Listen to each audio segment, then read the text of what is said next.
different religions together, and we bring them together with the religious clergy, because we believe that religious clergy are those who uphold religious values. And the best religious values are universal. They apply to all human beings equally. So we believe that religious leaders can bring us to peace, not to conflict, but they can bring us to peace. மத தலைவர்கள் மத குருமார்கள் எல்லாரையும் ஒன்றாக கூட்டி இந்த மாவட்ட மத நல்லிணக்க கொள்கையை செயல்பட்டுக் கொண்டிருக்கின்றோம். உலகம் முழுவதுக்குமான ஒரு சமாதானத்தின் செய்தியை நாங்கள் கொண்டு செல்வதற்கான எங்களுடைய பிரதான நோக்கமாக இருக்கிறது. இங்கே இருக்கின்ற முரண்பாடுகளை கடந்து நாங்கள் அனைவரும் இணைந்து செயல்படுகின்ற நோக்கத்திலே இவை செயல்பட்டுக் கொண்டிருக்கின்றன. I have one story from Jaffna itself, a success story of what our district interiors committee did many years ago. There was the army had taken over some land, and then the army finally withdrew from that land. But when they withdrew from the land, they left behind Lord Buddha's statue on the land. And then the DIRC went and told the army, please take the Lord Buddha statue away, because there is no one here to look after it, because there are no Sinhalese people living here, please take it away. And then the army came and took the statue away so that it could be in a place that would be properly worshipped by the Sinhalese who are Buddhists. யாழ்ப்பாணத்திலே நடைபெற்ற ஒரு சிறந்த செயற்பாடு ஒன்றை நான் உங்களுக்கு ஞாபகப்படுத்த விரும்புகிறேன். இந்த வழியில் பல ஆண்டுகளுக்கு முன்பதாக இராணுவத்தினர் இந்த பகுதியை நிலை கொண்டிருந்த பொழுது அங்கே தமது வழிபாட்டுக்கென வைக்கப்பட்ட ஒரு புத்த சிலையை அந்த இடத்திலே இருந்து தாங்கள் மீளச் செல்லுகின்ற பொழுது எடுத்துச் செல்ல தவறிவிட்டார்கள். அதன் காரணமாக இந்த புத்த சிலையை இந்துக்கள் தமிழர்கள் வாழ்கின்ற பெரும்பான்மையான பிரதேசத்தில் இருந்தது ஒரு நடைமுறைச்சிக்கலாக இருந்தது. எனவே அந்த காலப்பகுதியில் இருந்த மாவட்ட இன மத நல்லிணக்க குழுவானது அங்கே உள்ள இராணுவ தளபதியோடு போய் பேசி அந்த சிலையை அப்புறப்படுத்துவதற்கு முன்னின்று உழைத்து வெற்றியும் கண்டிருக்கிறார்கள். In the north, in Kilindi, and there is this issue of the temple, the ancient temple, and the people are going to come now tomorrow. I suppose there is a report, media report, that Sinhalese people, Sinhalese political party is going to come to Kilindi, and it can lead to a big problem. We expect the government to preserve peace in our country. There should not be any aggression of one community against another community.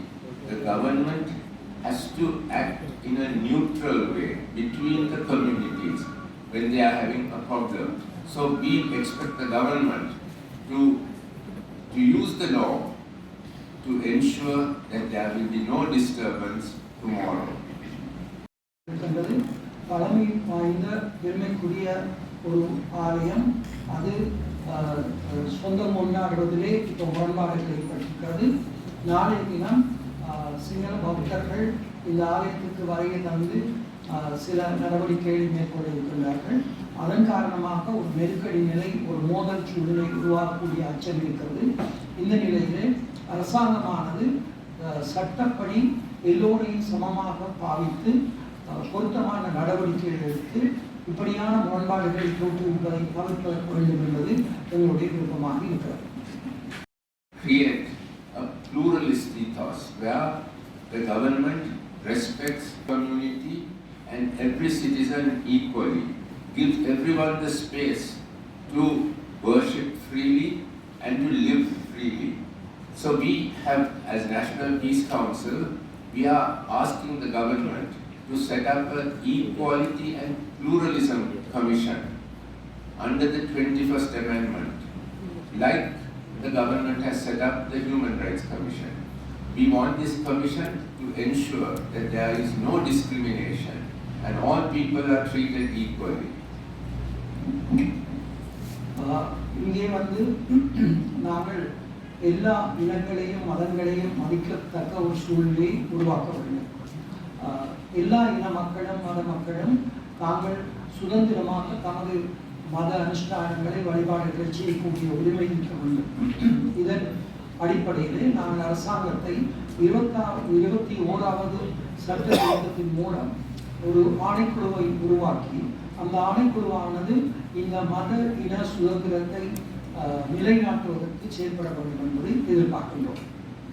Some of our people and some of the political parties say that we came here first, or we are the largest group, or we are the sons of the soil.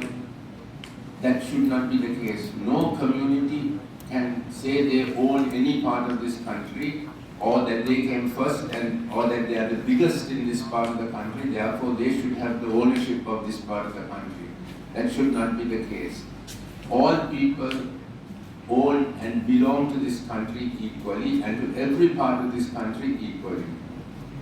நாங்கள் தான் முதலில் ஆதிக்குடிகளாக இந்த மண்ணுக்கு வந்தவர்கள், நாங்கள் தான் மண்ணின் மைந்தர்கள், அல்லது நாங்கள் தான் எண்ணிக்கையிலே பெரும்பான்மையானவர்கள் என்று சொல்லி நாங்கள் ஒவ்வொருவரும் ஒவ்வொருவரும் போட்டி போட்டு அறிக்கைகளை வெளியிடுகின்றோம், வாதித்துக் கொண்டிருக்கின்றோம். இதுதான் இன்றைக்கு இருக்கின்ற ஒரு பெரிய பிரச்சனையாக இருக்கிறது. நாங்கள் பறந்து நோக்கினோமானால் இங்கே இப்படியான உரிமை கோரல்களை விடுத்து எல்லோரும் சமமாக வாழக்கூடிய ஒரு சூழ்நிலை, எல்லோருக்கும் சம வாய்ப்புகள் அளிக்கக்கூடிய ஒரு நிலைமையை உருவாக்குவதுதான் பிரதானமாகும். And if we have to come out of this problem, our people need to come together. All our people need to come together like one family to face this problem. So we call on the political parties, the government parties and the opposition parties to come together and work out national policies that will last the test of time. Good national policies, fair national policies, where there is no corruption and where no one is left out. This is the time to do it. The people want it. The people in the north, people in the south, all are suffering. All are looking for a change. All are looking for a new path. And we ask our political parties, government and opposition, to come together and work out the national policies for the future. இன்றைக்கு இருக்கின்ற பொருளாதார நெருக்கடியிலிருந்து நாம் மீள வேண்டுமானால் நாங்கள் ஒரு குடும்ப உறுப்பினர்களைப் போல எல்லா மக்களும் ஒற்றுமையாக செயல்பட வேண்டும். இதற்காக எல்லா அரசியல் கட்சிகளும் ஒரு தேசிய கொள்கை ஒன்றை வகுத்து, குறிப்பாக கரப்ஷன், ஊழலற்ற ஒரு சூழ்நிலையை உருவாக்கக்கூடிய, அதிகார துஷ்பிரயோகமற்ற ஒரு சூழ்நிலையை உருவாக்கக்கூடிய இப்படியான ஒரு நிலைமையை உருவாக்குவதற்காக எல்லா கட்சிகளும் எல்லா மக்களும் ஒன்று சேர்ந்து செயல்பட வேண்டியதான் இன்றைக்கு உரிய காலகட்டத்தில் தேவையாக இருக்கிறது. Finally, us and our Dr. Joe William from the National Peace Council who are here, who have worked all their lives to bring people together. I'm happy to be part of this, and I'm happy to come from Colombo to the north to be here at this press conference and take part in this peace march, because we are all in this struggle for a just and peaceful Sri Lanka together. Thank you. வந்திருக்கின்ற பேராசிரியர் மோகன்தாஸ் அவர்களுக்கு, எங்களுடைய தேசிய சமாதான பேரவையினுடைய தலைவர் Joe William அவர்களுக்கும், மற்றும் இவ்வளவு தூரத்தில் இருந்து நாம் இங்கே யாழ்ப்பாணத்தில் நடைபெறும் இந்த நிகழ்வுகளில் கலந்து கொள்ள நாம் முயற்சியாக இருந்தது. காரணம், இந்த மக்களுடைய பொது பிரச்சனைகளிலே நாங்கள் அனைவரும் இணைந்து செயல்பட விரும்புகிறோம். நாம் அனைவரும் இணைந்து செயல்பட்டு ஒரு நல்ல சூழ்நிலையை, சமாதானமான சூழ்நிலையை உருவாக்குவதற்காக ஒன்றிணைந்து செயல்படுவோம் என்று கூறிக்கொண்டு உரையை முடித்துக் கொள்கிறேன். நன்றி. It's not correct to say there are no comments from the south, because the president himself said that this should not happen. He challenged the decision of the archaeology commissioner. He spoke publicly. He said that land has to be taken according to government policy. So it is not correct to say that the South has not spoken. The President himself has spoken. And then there are a lot of others, like I now spoke here. There should not be aggression by one community against another community. By one community to take the land of another community. That should not be permitted. And I asked in this press conference for the state must be neutral. It must be neutral and decide fairly according to national policy. அரசாங்கமானது நடுநிலையாக இருக்க வேண்டும். தென்னிலங்கையிலிருந்து இதுக்கு கருத்துக்கள் முன்வைக்கப்படவில்லை என்பது தவறானது.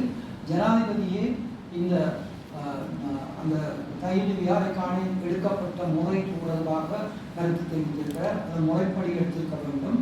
அடுத்தது அதுக்கென்று ஒரு அனுமதி பெறப்பட்டிருக்க வேண்டும். அவ்வாறு செய்யப்படவில்லை என்று பொதுவாக உங்களுடைய கருத்து, ஒரு சமூகத்துக்கு எதிராக இன்னொரு சமூகம் நெருக்கடியை கொடுப்பதோ அல்லது நியாயமற்ற முறையில் நடப்பதோ எப்பொழுதும் நாங்கள் ஆதரிக்க மாட்டோம். எனவே இந்த இடத்திலே தென்னிலங்கையில் உள்ள கணிசமான மக்கள் இந்த செயல்பாடுகளை கண்டித்திருக்கிறார்கள்.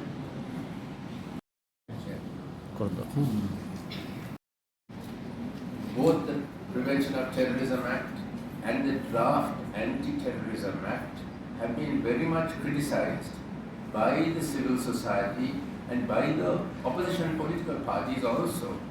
The Prevention of Terrorism Act is very bad because under it people can be taken into custody, can be arrested and kept in detention without being taken to a judge for many months, many years even.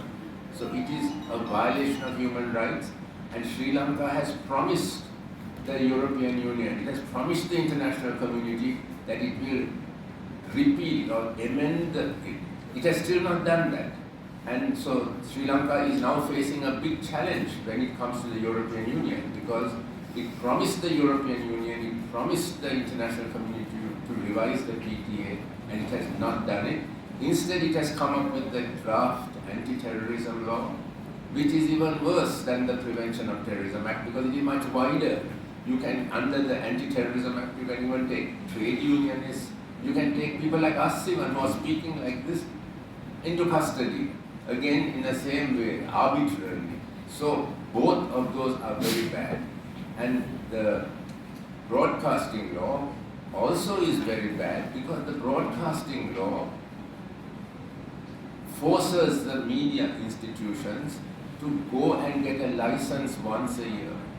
If they don't get a license, then the media institution has to close down.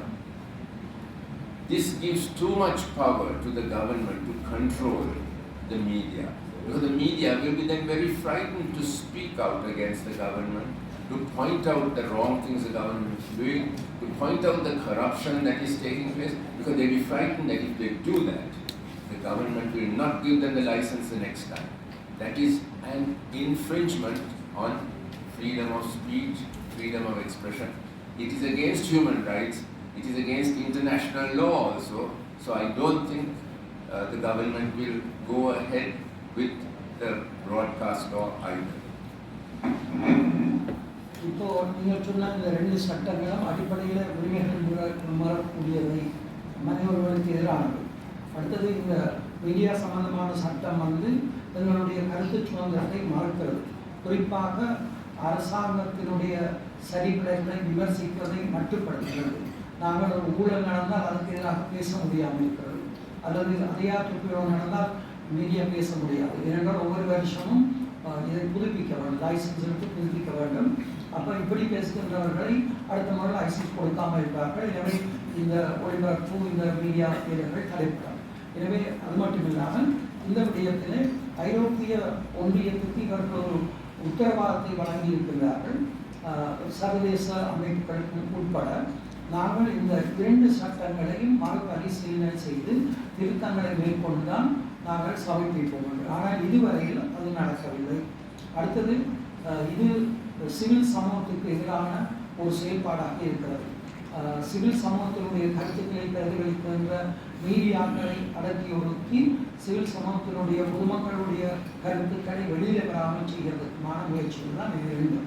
ஏற்கனவே இந்த பயங்கரவாத தடை சட்டத்தை கூட இப்போ கொண்டு வந்த தடை சட்டம் மிக மோசமானது. குறிப்பாக ஒரு விசாரணையின்றி நீதிமன்றத்தில் ஒருவரை நிறுத்தாமல் அவரை தடுத்து வைத்து தாங்கள் விசாரிக்கக்கூடிய வகையில் இந்த சட்டங்கள் தற்போது நகல் வடிவம் பெற்றது.